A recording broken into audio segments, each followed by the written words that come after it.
Hi guys! Okay, so a while back my friend and I did a Google Hangout class for our team where we taught a little bit about how to teach an Essential Oil 101 class with Young Living.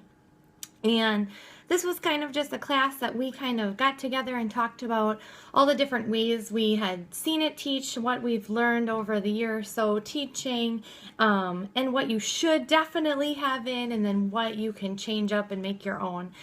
So I wanted to make a little video series here for my team that doesn't live close, or for those of you who are not on my team but are looking for information on how to teach a Young Living 101 Essential Oil class. This is a great way to share with family and friends, let people experience the oils. And so we're going to get started. So what I want to talk about first is that you can do it, okay? A lot of times I hear from people that they could never teach a class.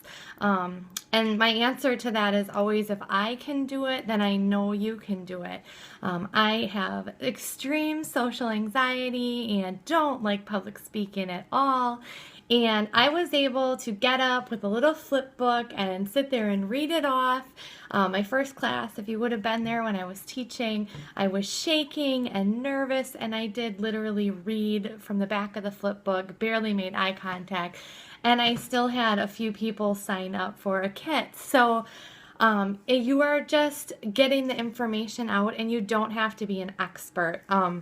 One of the things I do is I put on some Valor before I teach, and it really does help me to kind of calm down and get courage to get up and do it. So I always like to tell people you can do it, and it can be uncomfortable, especially the first couple times. But you know, if you want to grow in any area in your life, sometimes you need to get a little uncomfortable. And you get uncomfortable and you do it and you get up and do it again and again, and eventually it's a little more comfortable. You know, and even for me, I've been teaching classes for over a year. I still sometimes get anxiety before a class, but I am able to do it and I'm able to share, and my team keeps growing because I do. So I encourage you, we have tools and resources for you if you're on our team, so that you can literally just share what's in front of you, what you're reading off, and people will want to know it. So it's exciting to share.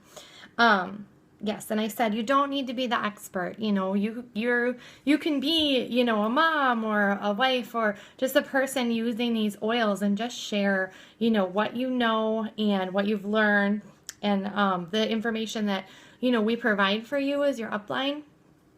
And you just share what you know, and you just share from the heart, you know. You don't have to make stuff up, or you don't have to be this big expert or pretend to be a know-it-all. It's okay to say you don't know, or that you'll find out, and that you'll ask somebody else who might know. And then the other thing I like to talk about is that it's okay to be yourself. If you've gone to a class and you've seen someone do it, you don't have to do it exactly like they do it. You can throw your own personality in there. Maybe you have different giftings. Each of us is uniquely made with special gifts. And so you can bring those into your class and make it up to be all what you want it to be. When we get to the third part, I will talk about things that you should definitely include in your class if you're doing a Young Living class that need to be in there. But for the most part, you know, you can kind of put your own flair on it and teach it your own way. This is your business, and so you can really do it however you want. And I also want to add that it's really, really good to tell your story. People like to know how these oils have affected you. It's important to stay compliant as much as you can. And if you want to know more about that, you can ask your upline what it means to be compliant. But you want to share what the oils have done for you. And don't feel like if you don't have this big, huge testimony of this thing that it's helped with, you still have a story, because maybe you make handmade cleaners with them, or you love to diffuse them instead of candles and stuff with chemicals and things in it, and you have a story. Like, trust me, however it is that you got to be using these oils, that's your story, and it's important. And you don't have to worry if it's not something this huge, big, and grand thing. People can relate to just daily things too, and excitement about the oil. So make sure to tell your story and share your story. And then lastly, I want to say to know your why. Sometimes it's good to know why it is that you are even pursuing this business or why you're sharing, because a lot of times things will come up. You might get some rejection. You might, teach your first class and maybe it doesn't go as well as you wanted.